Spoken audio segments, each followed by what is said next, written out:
Hi welcome to my kitchen. ತುಂಬ ರುಚಿಕರವಾದ ತರಕಾರಿ ಪಲ್ಯ ರೊಟ್ಟಿಗೆ, ಚಪಾತಿಗೆ, ದೋಸೆಗೆ, ಪೂರಿಗೆ ಎಲ್ಲದ್ರ ಜೊತೆ ತುಂಬ ಚೆನ್ನಾಗಿರೋಂಥ ಪಲ್ಯ ಈಸಿಲಿ ಹೇಗೆ ಮಾಡೋದು ಅಂತ ತೋರಿಸ್ಕೊಡ್ತೀನಿ. ತುಂಬ ಸುಲಭವಾಗಿರುತ್ತೆ.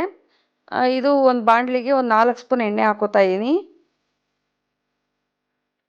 4 ಸ್ಪೂನ್ ಎಣ್ಣೆ ಹಾಕ್ಕೊಂಡು ಇದಕ್ಕೆ ಜೀರಿಗೆ, 1 ಸ್ಪೂನ್ ಜೀರಿಗೆ, 1 ಸ್ಪೂನ್ ಸಾಸಿವೆ ಹಾಕ್ಕೊಂಡು ಸಣ್ಣ ಕಟ್ ಮಾಡಿರೋ 2 ಈರುಳ್ಳಿ ಹಾಕ್ಕೊಂಡು ಬಾಡಿಸ್ಕೊತೀನಿ. ಈಗ ರುಚಿಗೆ ತಕ್ಕಷ್ಟು ಉಪ್ಪು ಹಾಕ್ಕೊಳ್ಳೋಣ. 1 ಸ್ಪೂನ್ ಉಪ್ಪು ಹಾಕೋತಾ ಇದ್ದೀನಿ ನಾನು. ಸೊ ಈರುಳ್ಳಿ ಒಂದು ಸ್ವಲ್ಪ ಕೆಂಪು ಬಣ್ಣಕ್ಕೆ ಬಂದರೆ ಸಾಕು. 1-2 ಟೊಮೊಟೊನ ಸಣ್ಣಕ್ಕೆ ಉತ್ತರಿಸ್ಕೊಂಡು ಇದ್ರ ಜೊತೆಗೆ ಹಾಕೋತೀನಿ.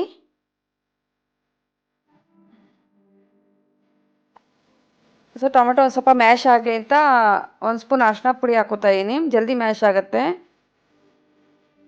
ಸೊ ಒಂದು ತಟ್ಟೆನ ಮುಚ್ಚಿಬಿಟ್ಟು ಒಂದು 5 ನಿಮಿಷ ಬಿಡೋಣ. ಮಧ್ಯೆ ಮಧ್ಯೆ ತಿರುಗಿಸ್ಕೊತಾ ಇರೋಣ, ತಳ ಹಿಡಿಯುತ್ತೆ. ಸೊ ಚೆನ್ನಾಗಿ ಮ್ಯಾಶ್ ಆಗಿದೆ.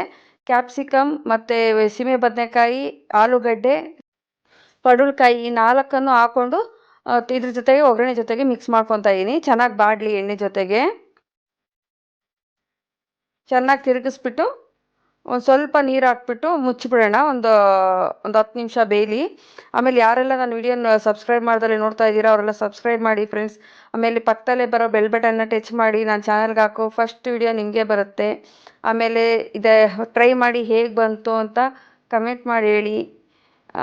ನಿಮ್ಮ ಫ್ರೆಂಡ್ಸು ರಿಲೇಟಿವ್ಸ್ಗೆಲ್ಲ ಶೇರ್ ಮಾಡಿ ಸಪೋರ್ಟ್ ಮಾಡಿ ಫ್ರೆಂಡ್ಸ್.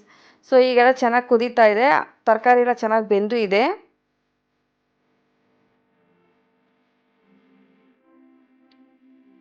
ಸೊ ಈ ಟೈಮಲ್ಲಿ ನಾವು ಸಾಂಬಾರಿಗೆ ಅಂತ ಬಳಸ್ತೀವಲ್ಲ ಸಾಂಬಾರು ಪೌಡರು, ಅದನ್ನ ಹಾಕೋತಾ ಇದ್ದೀನಿ ಒಂದು 3 ಸ್ಪೂನು. ನಾನು ಇದಕ್ಕೆ ಖಾರ ಪುಡಿ ಮಿಕ್ಸ್ ಮಾಡಿಲ್ಲ, ಅದಕ್ಕೆ ನಾನು ಇದಕ್ಕೆ ಸಪ್ರೇಟಾಗಿ ಖಾರ ಪುಡಿ ಕೂಡ ಹಾಕೋತೀನಿ. ಒಂದು ಅರ್ಧ ಸ್ಪೂನಷ್ಟು ನಾನು ಗರಂ ಮಸಾಲ, ಒಂದು ಅರ್ಧ ಸ್ಪೂನಷ್ಟು ಖಾರ ಪುಡಿ ಇವೆಲ್ಲ ಹಾಕ್ಕೊಂಡು ಚೆನ್ನಾಗಿ ತಿರುಗಿಸ್ಕೊಳ್ಳೋಣ. ಚೆನ್ನಾಗಿ ತಿರ್ಸ್ಕೊಂಡು ಏನೊಂದು 5 ನಿಮಿಷ ಬೆಂದರೆ ಸಾಕು, ಆ ನೀರೆಲ್ಲ ಒಂದು ಸ್ವಲ್ಪ ಡ್ರೈ ಆಗಂಗೆ.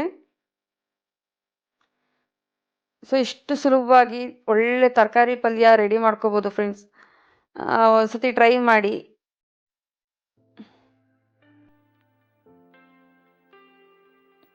ಸೊ ಕೊನೆಯಲ್ಲಿ ನೀರೆಲ್ಲ ಸ್ವಲ್ಪ ಡ್ರೈ ಆಗಿದೆ. ಈಗ ಕೊತ್ತಂಬರಿ ಸೊಪ್ಪನ್ನ ಸಣ್ಣ ಕಟ್ ಮಾಡಿಕೊಂಡು ಅದ್ರ ಜೊತೆ ಹಾಕ್ಕೊಂಡು ಮಿಕ್ಸ್ ಮಾಡ್ಕೊಳ್ತೀನಿ.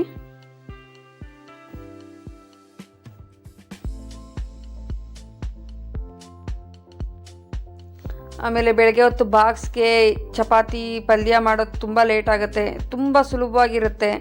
ಸೊ ಟ್ರೈ ಮಾಡಿ. ನಾನು ಆಲ್ಮೋಸ್ಟ್ ತುಂಬ ಸುಲಭವಾಗಿ ಆಗೋವಂಥದ್ದೇ ಜಾಸ್ತಿ ವೀಡಿಯೋಸ್ ಅಪ್ಲೋಡ್ ಮಾಡ್ತಾ ಇರೋದು.